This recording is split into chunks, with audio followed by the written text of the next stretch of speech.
तो पाक कावा के ऊपर से आखिर क्यों नहीं उड़ता है विमान। नमस्कार, स्वागत है आपका हमारे चैनल डेली सऊदी न्यूज पर। खबर शुरू करने से पहले एक जरूरी सूचना आपको दे दें कि अगर आप सऊदी में फंस गए हैं, कफील आपको छोड़ नहीं रहा है, आप परेशान हैं, वापस अपने घर लौटना चाहते हैं, तो घबराए नहीं, स्क्रीन पर दिए गए नंबर पर कांटेक्ट करें। इनका नाम अहमद अली है। ये आपको कानूनी प्रक्रियाओं के तहत महज 3 से 4 दिन के अंदर ही खरूज लगाकर सऊदी से फाइनल एग्जिट कराकर आपको सही सलामत अपने देश पहुंचा देंगे। देखिए, आपने कुछ लोगों को ये पूछते हुए देखा होगा कि मक्का में पवित्र कावा के ऊपर से विमान क्यों नहीं उड़ते हैं, पवित्र कावा पर पक्षी क्यों नहीं बैठते, पवित्र कावा के ऊपर से पक्षी क्यों नहीं उड़ते, मक्का में कोई हवाई अड्डा क्यों नहीं है। तो चलिए इन सभी सवालों के जवाब आपको देते हैं। देखिए, पाक कावा के ऊपर से विमान क्यों नहीं उड़ता है। पवित्र कावा के ऊपर से कोई विमान नहीं उड़ता है क्योंकि मक्का शहर में कोई हवाई अड्डा नहीं है। विमानों के पवित्र कावा के ऊपर से न उड़ने का दूसरा कारण ये भी है कि सऊदी सरकार ने मक्का शहर को उनके सम्मान के लिए वाणिज्यिक उड़ानों के लिए गैर उड़ान क्षेत्र के रूप में वर्गीकृत यानी कि क्लासिफाई किया है। पाक कावा और मक्का के ऊपर से विमानों को उड़ने की अनुमति न देने का तीसरा कारण ये है कि गैर मुसलमानों को मक्का की यात्रा करने की अनुमति नहीं है। यदि आप हवाई जहाज़ों को यात्रा करने की अनुमति देते हैं तो बहुत से गैर मुस्लिम हवा में मक्का को पार कर जाएंगे। देखिए, मक्का में हवाई अड्डा क्यों नहीं है।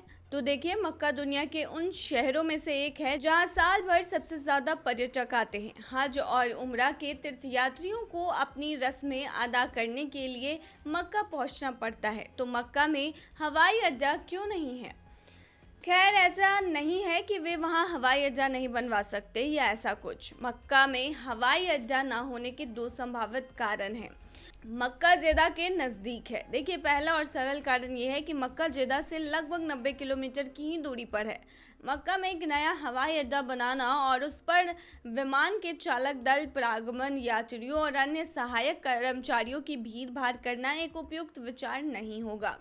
दूसरा, मक्का चुंबकीय क्षेत्र है। देखिए, मक्का में हवाई अड्डा न बनवाने या विमानों के पवित्र कावा के ऊपर से न उड़ने का दूसरा संभावित कारण ये है कि मक्का चुंबकीय क्षेत्र हो सकता है। पवित्र कावा के ऊपर पक्षी क्यों नहीं उड़ते हैं। तो देखिए, विमान उड़ाना एक अलग बात है, लेकिन इस दावे के पीछे कोई सच्चाई नहीं है कि पक्षी पवित्र कावा के ऊपर से नहीं उड़ सकते हैं या नहीं उड़ते हैं। बताया जा रहा है कि देखिए, कई बार पवित्र कावा के ऊपर से पक्षी को उड़ते हुए देखा गया है। इसकी वीडियो भी सामने आए हैं। अगर आप कुछ वीडियो को देखेंगे सोशल मीडिया पर तो उसमें आपको दिख जाएगा कि कावा के ऊपर से पक्षियां उड़ रही हैं। वहीं पवित्र कावा पर पक्षी क्यों नहीं बैठते हैं। तो देखिए, एक बार फिर लोगों द्वारा किए गए दावों में सच्चाई नहीं है कि पक्षी पाक कावा पर नहीं बैठते। कई वीडियो सामने आए हैं जिसमें देखने को मिला है कि कावा की छत पर कबूतर बैठे हुए हैं। मक्का का चुंबकीय क्षेत्र क्या है। तो अगर आपको दुनिया के अजूबों की याद आती है तो उनमें से एक अजूबा ये है कि पवित्र कावा दुनिया के केंद्र में स्थित है। हाँ, यह पृथ्वी के बिल्कुल बीच में है, 1 इंच भी बाएं या दाएं नहीं। तो अगर आपने कुछ बुनियादी भौतिकी पढ़ी है तो आपको पता होगा कि पृथ्वी वास्तव में एक गुरुत्वाकर्षण क्षेत्र है और इस तरह के क्षेत्र के केंद्र में सबसे अधिक गुरुत्वाकर्षण होता है और ये चुंबकीय आवेशों का केंद्रित होता है। इसीलिए चुंबकीय केंद्र होने के कारण इसके ऊपर पृथ्वी की परतें उन पर एक निर्वात बनाती हैं। यह एक कारण हो सकता है कि विमान पवित्र कावा के ऊपर से क्यों नहीं उड़ते हैं। हालांकि कई लोग मक्का के चुंबकीय क्षेत्र की अवधारणा की आलोचना करते हैं। हज और रमजान के दौरान पवित्र कावा के आसपास सुरक्षा हेलीकॉप्टरों को उड़ते देखा गया है। अगर चुंबकीय क्षेत्र हैं और हवाई जहाज उस क्षेत्र को पार नहीं कर सकते हैं तो हेलीकॉप्टर वहां कैसे उड़ सकते हैं। तो ये भी एक बड़ा सवाल है। तो ये थी तमाम जानकारी। बने रही ऐसी खबरों के लिए डेली सऊदी न्यूज़ पर।